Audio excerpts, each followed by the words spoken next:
คูณคืนเมื่อเป็นพันเกิดเป็นพันอ่อนตาม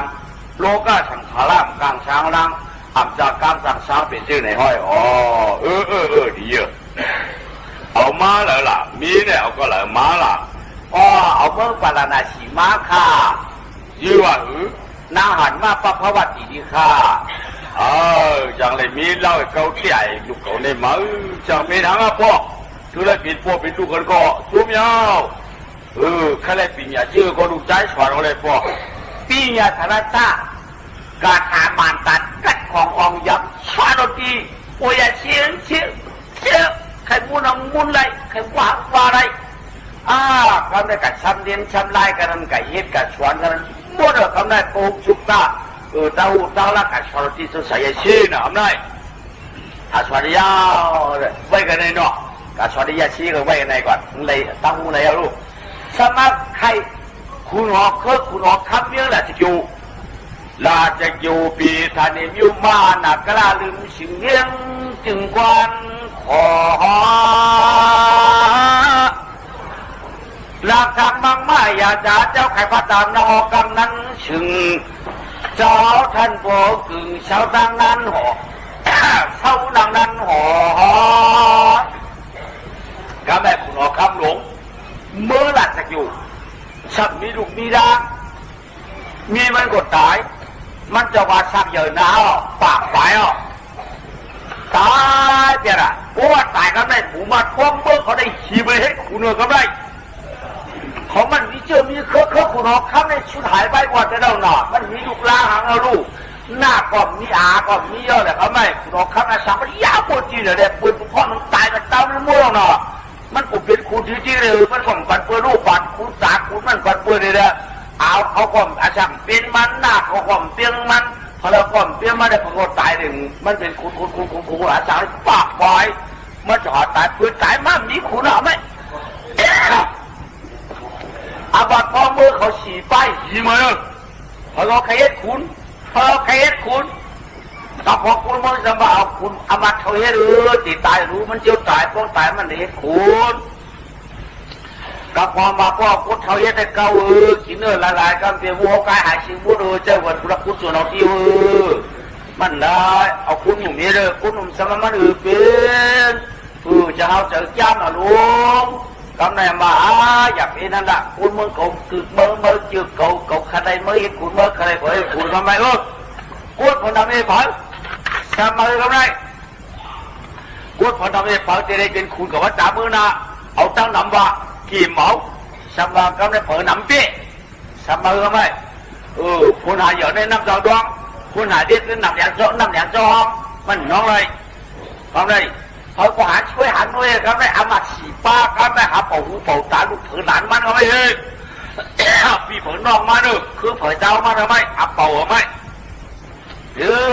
บัววันปืนจอดจีก่อนเสียงมาคนไหนแท้เปิดที่เห็นเปียดหลงสีดูเห็นจอดสีดามึงจื้อเผือจื้อมันขับขันจื้อเผือขับขันจื้อมันนั่นที่ได้ฉัดตอดฝันเขาหน้าเขาว่าเพื่อได้เป็นก้นเขาเพื่อได้เป็นก้นเขาเพื่อได้เป็นก้นเขาเพื่อก็ได้เป็นก้นเขาได้หาช่อหาชี้เลยครับได้หาเกี่ยวหยากันนาปืนเผากันนาครับได้เป็นก้นเขาก้นมาหนาครับได้พี่จอกฝึกที่ขาวได้สัก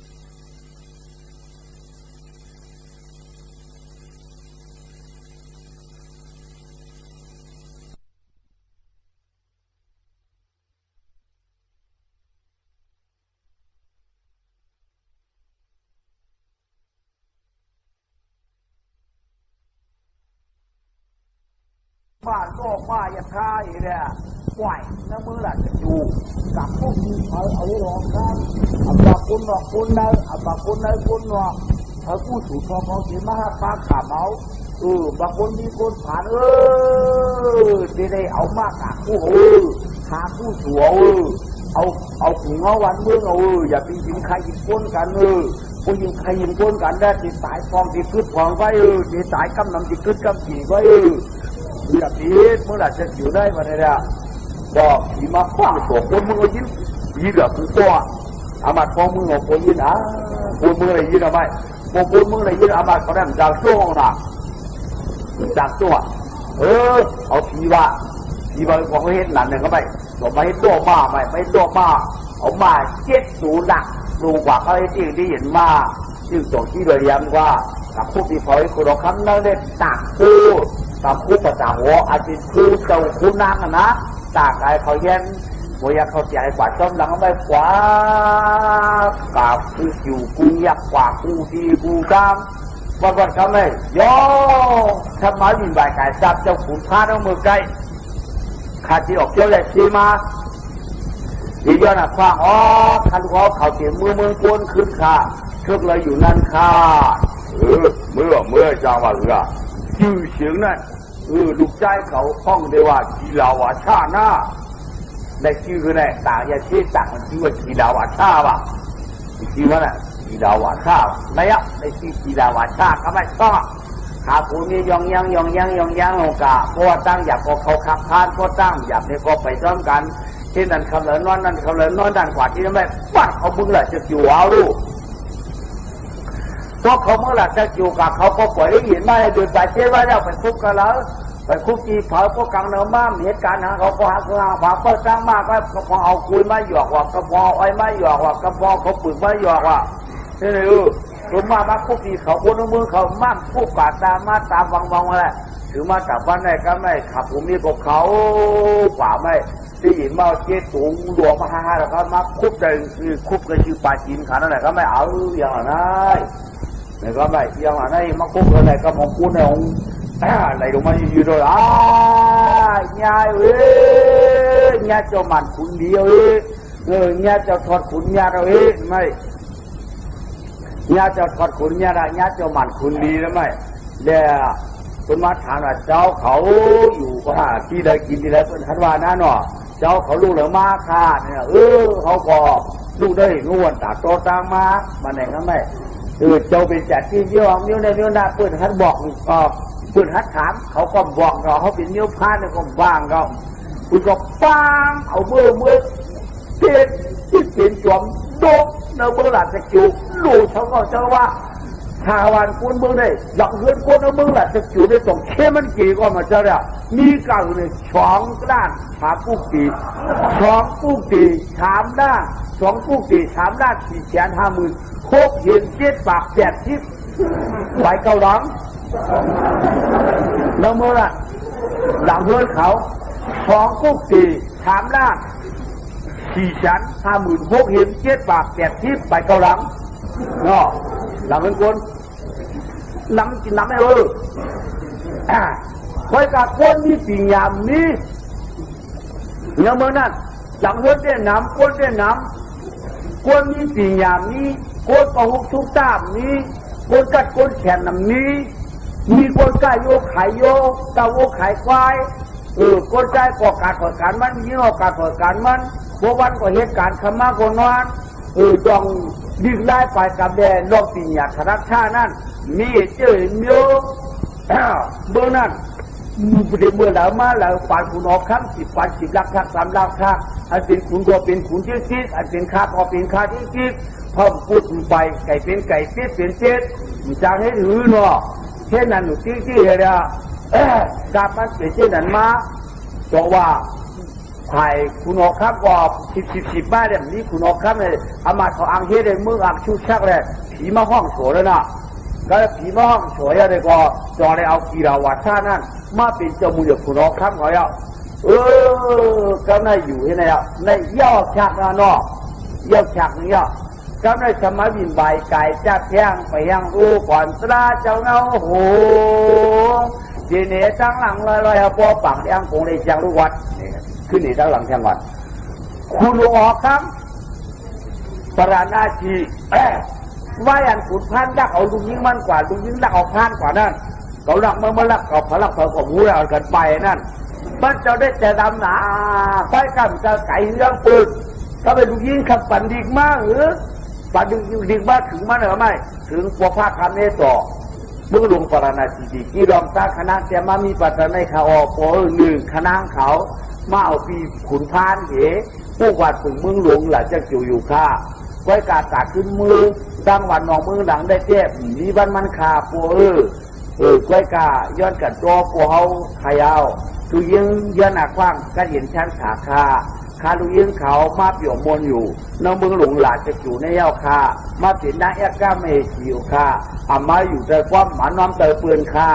าลูกยิงกอเลยมาปืนนั้นนี่ตาทีเดียปุ่นเนื้อข้าวบ้านเนื้อตองปุ่นเนื้อน้องวันเนื้อน้ำอยู่คากามหำเรียกมูนำน้อยคาหมักเจ้าเป็นหมักเจ้าอยู่คามีเป็นหมักแยกของคาโอ้ยวันไหนเนี่ยจะมีบ้านที่ไหนหนอพวกเขาเนี่ยจะรับได้อยู่ไว้กับจะไก่เฮืองลูกขวยลูกยิงมันจังจะเจ๊กกับท่านก็ลูกขวยเดี๋ยวลูกยิงมาอยู่ไว้กับจังเฮ็ดก็จังจะเจ๊ดิ้วโยกเขาขึ้นมาบินไหวกาจับโจร5 ปากโจรหลวงอ่ะโอ้โจรเดียวก็อยู่นะหลวงโจรคนเมืองก็อยู่นะหลวงโจรหลวงนำนี่5 ปากเย็นนี้ก็อยู่เมื่อเราเมืองนั้นก็อยู่กับเรากันนั้นมีเมฆเขาให้เขาเป็นโจรเขามีเมฆโจรหลวงพวกกระสุนเมื่อไรก็อยู่3 เดือนพออยู่3 เดือนเนี่ยมียิงเนี่ยพวกเอาเงินเอาค้ำก็เลยเอาปั้มมียิงกับปันเขาอะพวกเอาเงินเอาค้ำเนี่ยเอามียิงกับปันเขาก็พันอะขึ้นจวนเอาจวนมือหนามือตาที่เตี้ยมันจะจวนรับสิ่งที่ขับกลางคืนเลยจวนเอาเงินหลายคำได้มันจะจวนเอาจวนเงินเตี้ยคำเตี้ยเอาป้าดูยิงบนนั้นอะ3 เดือนไว้กลับอยู่เดือนวันเอากลับปันเขานั่นคืนเพราะ3 เดือนเราถูกยิงบนคืนเงินครับเนี่ยถูกกินเยอะตายเอาไปอ่ะถูกยิงบนไปถูกคืนได้เนี่ยเอากะตา3 เดือนนั่นดิไว้เจอละตา5 ปากยิงได้เด็กกับสิ่งนี้เขาอ่ะว่า3 เดือนถูกคืนอ่ะยิงเนี่ยให้กับเจ้าเขาก็มากาปันกาก็เยอะเล่นนี้ยิงมาว่ะพวกเอากะเล่นเก่าดีว่ะคือเล่นเหมือนสี่ว่า3 เดือนปุดก็ง่ายเขาได้โอ้ยาละโจรหลวงฉลาดหลวงเขาเลยพูดอย่างฟูลูกยอดเลยหมักเกาโกนาสันขาโกเกียนไปโอเกียนเย็นโมไว้เหมือนเอาหูไพ่อะไปโกยัดให้เหมือนยัดทับคนเต็มจะตั้งกว่าลูกเดียวซึ่งมีกล้ามเป็นปอกเนี่ยเดี๋ยวลายกินสีร้อนโยนกินบ้านกินเมืองมาได้หลายเมืองหลายเจ้าไหนเอาว่าหยิบกินเมืองเยาเมืองวานเยาบ้านอื่นเยาพอเขียนเขียนไรเพราะเขียนก็ไพ่ไม้เขาจะก้นป้าเลยป้าเดียวเลยป้ากองนะหลวงเขาจะจุดกินกว่าจุดกินกว่าพวกเขาจุดเขียววัดเอามือเลยก็เหมือนอะไรคู่ไรจุเขาหลูโง่ปันโม่เขาหลูควายปันควายเขาหลูมูปันมูเขาหลูก้นหนุ่มตาปันติดปันไรเขาเลยเงินปันเงินเขาเลยขับปันคำว่า3 เดือนแล้วก็ควายอะไรอ่ะเพราะไปเจอเลย3 เดือนกว่า3 เดือนไข่หนึ่งมึง3 เดือนไข่หนึ่งมึงบ้าจุดนี่อะไรจ้าไหนผ้าขาก้อมเข้าหอกเยาก้อมฟองตกฟองกอรดจุดฟอนก็ขาด3 เนี่ยขมุนปาดใครพันใครทักข้าม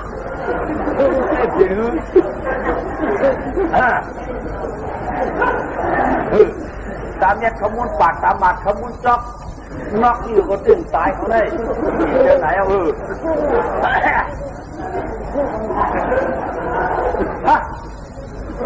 มาจุดเมืองปาราณาเชียก็ได้มาจุดเมืองปาราณาเชียเจ้าที่เขามาเอาหรือเจ้าที่เขามาถึงเดี๋ยวในที่เขาเนี่ยจะมุนจากคุณออกคำหลวงเมืองปาราชีสำหรับลองตั้งเขาจุดหลวงผู้เป็นเจ้าความมีอยู่ถือหลวงเท่ากันได้แดนดินมาได้เขาหันสำหรับลองตั้งนี้ปัตตาได้สีกับร้านหนึ่งเขาเลยเอามาปั่นเข้าฐานจอหมอกสีข้าวหาจอ2 เงินเขา5 ปากได้คือเลยก็5 หาบดังเงินดังคำถามมียิงทางหลีอันเรา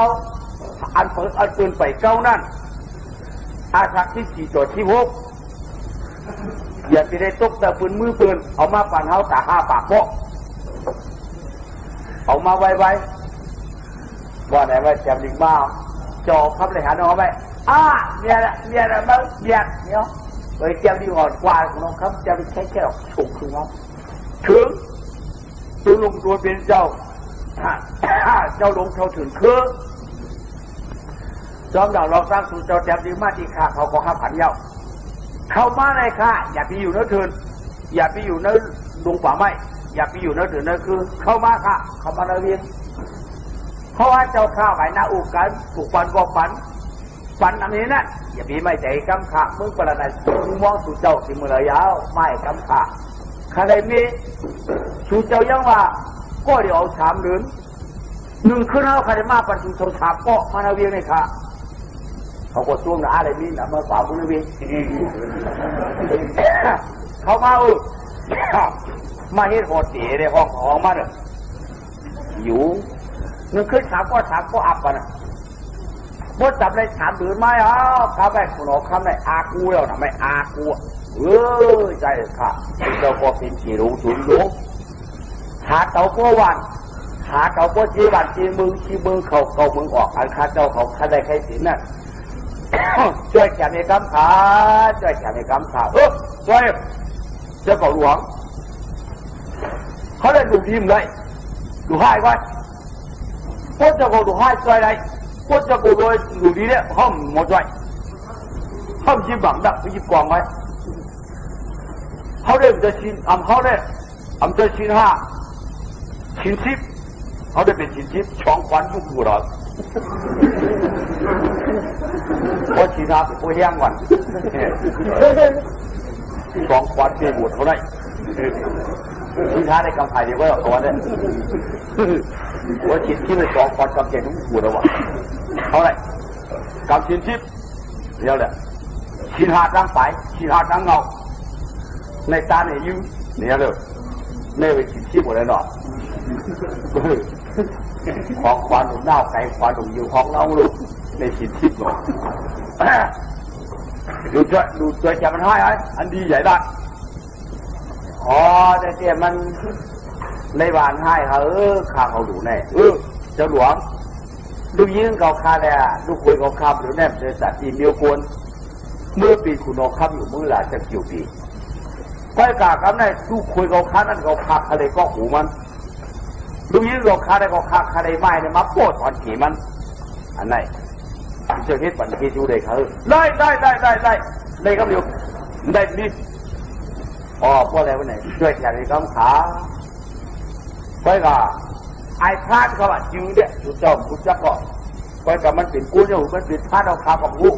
ยิงก็ดูยิงเขาเตรียมดีมากก็เตรียมมาพูดส่วนตัวมันไว้ว่าเอาไอ้พลาดนี่ถูในก้อยเก่ามาเป็นกู้เนี่ยเป็นพลาดมันบอกเอาข้ามเก่าในเจ้าเมื่อก็หูมันไม่เดี๋ยวตัวอยู่นางมาเขาขายควันไข่เนี่ยดูมาขวาจูน5 ปากเสียโม่กู้ไอ้ขุนชานะครับนั่นหมายมาเอาเดียนดิมือหลักจูเดียวนะเตี้ยที่เขามือออกถึงไอ้ขุนชานั่งมึงหลุงหลาจะจูอันเขาดูหนามือเดียวได้คำให้เห็นเย่ให้เห็นเย่แข็งให้เห็นเย่มือก็แต่ตัวมาปัดเจ็ดมันเคยถึงป้อมใดป้อมใดถึงเมื่อก็หัวมันก็เหลือยาวน้ำหนาวเดินออกก็เชื่อแต่เป็นขมย้อนก็หาไปถือก็หาไว้เฉยเลยหนอตั้งมึงหนอมันพูดหาปากไปดูนึกว่าขมย้อนหาไว้ที่ว่าหาที่ปากหาปากไปอยู่หามันในหนองย้อนเป็นหาเหี้ยเยอะเลยของพลาไปมันจะว่าคนมึงล่ะจะอยู่ได้เขาเดี๋ยวมีแจ้งอย่างมีเขาเดี๋ยวมีตั้งผัวสิมีตั้งไทยเขาเดี๋ยวตามด้วยเขาเดี๋ยวมีตั้งผัวหรือตั้งไทยตั้งผัวหรือตั้งขี่ตั้งหลีปีหยาเดี๋ยวไปคนมึงล่ะจะอยู่นี่ข้อบ้าจริงๆสักทีเขาคนบางคนมีหอมมัวนับพัดดิเกี่ยวกับความที่หรือว่าเอปาน้ำฝันเนี่ยเอาถูกคนมึงว่าคนมาย้อนเขาเนี่ยมีเรื่องหายอย่างยี่มีทำกู้ว่ะคือตัวประเทศวันนี้เยาว่ะกี่จุนดวงกันได้ตาบดีหลังเลยได้เขาได้นังงอกก้าเรือถูกโกเกียนได้เขาได้แขนก็แขนแก้ก็แก้ได้ภาพพันผืนเดียวแก้มผืนดิบปัดผืนพวกหลอกก้าได้เป็นมั่วเราได้ เขาว่าลูกปันให้ใครป้อมปันเย้าค่ะป้อมชาเห็นเย้าค่ะป้อมปันเย้าค่ะปีนี้เราเตรียมมาอาจารย์ที่ขี่ตัวชีพาเขาได้ปันมามึงเขาได้ทำที่ตัวชีพาไว้แล้วก็เรียกว่า50,000 กว่าได้เดี๋ยวที่หัวก็นี่ใครปันเขาสนใจก็ไม่ใครปันเนี่ยใครปันค่าก้องอะไรเสร็จแล้วใช้ป้อมปันความเยอะเขาขาดทำเงินท่านดูท่านเดียวเพียงค่ะค่าก้องคนเมืองหลักจะจุดได้เจ้ามีปีหยางเนาะเยอะนะก็ชูปันเยอะนะก็ชูปันเยอะนะก็ชูปันการใครใครเปลี่ยนไปแล้วพวกกับนี่กับไปเป็นผ่านจัดมาเลยทำอะไรยังเขาขัดยังเสียงของเขาปืนกัดขารู้เจ้ากาสูปืนมาก็ปีหยาเปี้ยยังคืนเงินคำเปี้ยชัวมาหลับคอยไต่เตี้ยในกระเปี้ยใครไต่กับมากองเงินคำหักหรือในเรือดูเช่นนั้นกาปีหยาได้ฟ้องบอกมาเงินคำว่าเปี้ยเราได้กระเปี้ยใครใครจ้างแบบดูขี้ขอเจ้าคุณยังมีดูขี้โนปันดูเบียตายมือเดียวนะมันจะไปเดี๋ยวไปฝันในเขาตั้งมือในชุ่มเชียงอยู่ก็อันเขาดูที่สูงนะเจ้าเงินในก็ดูตึกเป๋าไว้ก็ตึกเป๋าได้ช่างเลยค่ะปันเลยค่ะออกมาตึกเป๋าก็หลายลูกค้าเจ้าหลายหมื่นหลายแสนอ่ะตึกเรียกดีๆหนาเอามาขับดูเสียเงินอันกว้างมันตั้งกลางมันเฮ้ยทำจอกโมลีตั้งยาวที่จอกไปอีกออกมาเตือกเขียวปากนึงเตือกล้ำปากนึงเตือกเดียกปากนึงเตือกชีคองปากนึงเตือกอายองจุงคุยนึงก็ไม่5 ปากไปลูกนี้ต่อมารู้จักกันดีตู้จุดเอามาขับละลายเอามาไปแล้วขับช่างเดี๋ยวช่างไม่รู้เขาจะได้ชูโฉกันไก่เฮ็ดตัวโมไก่เฮ็ดโคติไว้ก็ชื่อนั่นสุดบอกลูกมิวหาชีวะป้าเขาไปถอยเฮ็ดโคติไว้น่าสุดบอกในเต้าโคติไก่กันเลยกาติมิวกว่านอว่าเขาว่าผู้สามเตียงโคนาย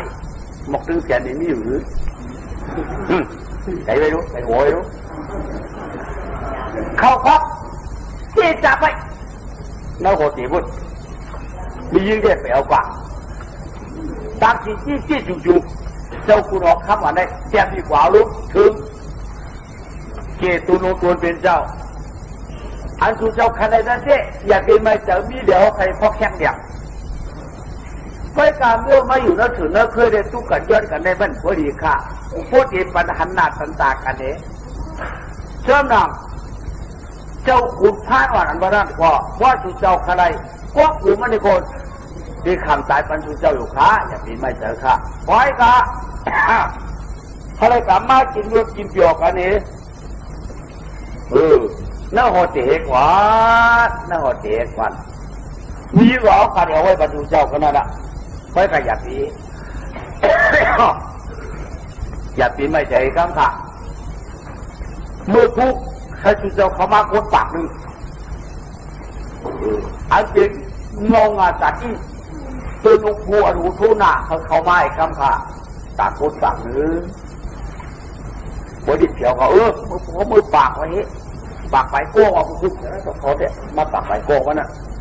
เขามี5 ปากไปโก้ตั้ง4 ลูกเขาลูกแต่ปีมี5 ปากลูกที่นั่นยืน5 ปากไปลูก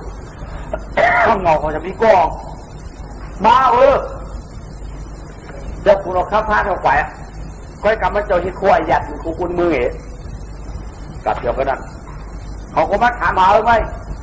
ไอ้คุณผ้าออกมานอดิคาเจ้าขับไปมากค่ะ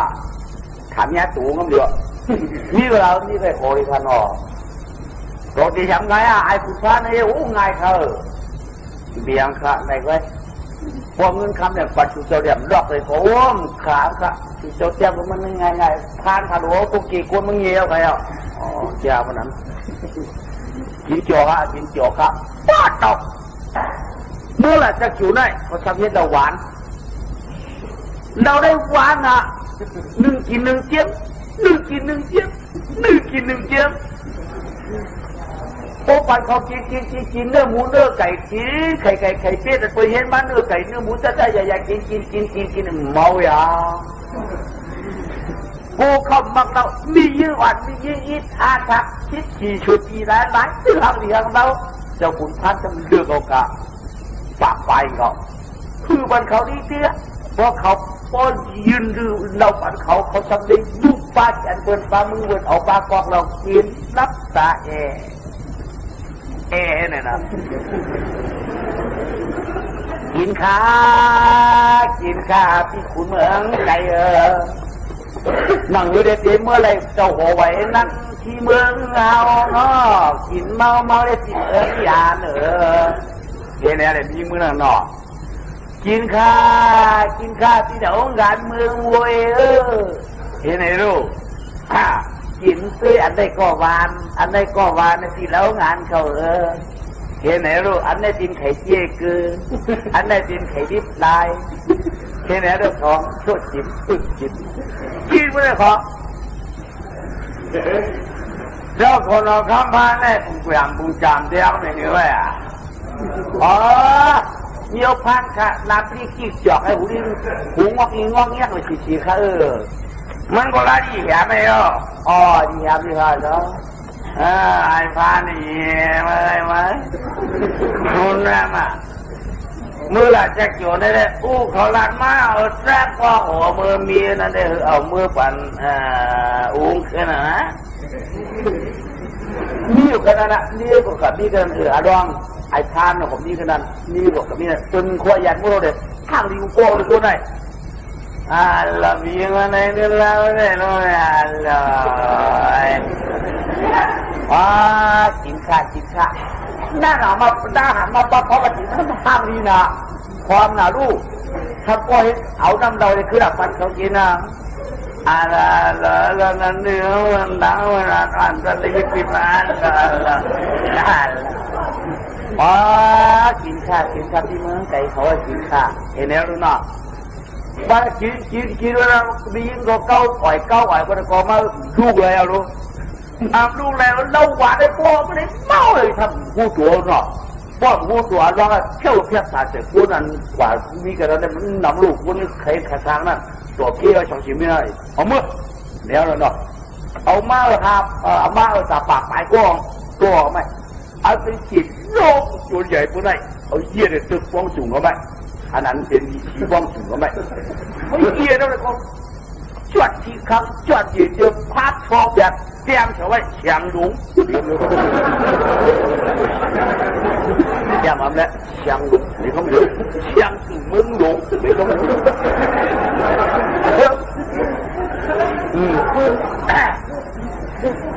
จานมาจานเลยได้เฉยเจ้าของชิบเฉยเจ้าของมดตั้งกัดตั้งของเขาไว้ไม่ได้ชิบที่เดี๋ยวลูกมาทางวัดด้วยสิเยอะชิบเดี๋ยวลูกเมื่อกูผิดมาแทงปากนึงเมื่อมากินแล้วโอ้เยี่ยตัวเขียวเมื่อกูป้ามาแทงปากนึงพอกินเยอะเยี่ยตัวเหลียงเมื่อกูป้ามาแทงปากนึงพอกินเยอะเยี่ยตัวหลับไหวมัวหรอกเขาไหมไหวที่หลังนั่นเชียวเห็นท่าเจ้าหน้าไม่ทำเสียมาโลกก็ไม่多中场，吹电的，现在好，吹电的，现在呢，ทำไมตึกเงินตึกคำเห็นไหมนะในตึกเงินเด็กคำรอบกันในตึกเสียงเด็กคำรอบกันในตึกเงินเด็กเสียงรอบกันเห็นไหมเดี๋ยวให้มองสูงเหรอในเด็กป้าเป็นจุดลงเด็กเขาจึงเจ็บอ่ะเชียงถึงมึงนะเด็ดขาดยกพลังมาเด็ดขาดนั่นนะแค่ไม่พูดตึกแค่ไม่พูดคว้ามาข้อมือเขามาทำไมจะที่เขามาเขาให้ดันก็ความผู้หลงจ่ายส่งที่เขาจ่ายพวกในเยี่ยดันทราบ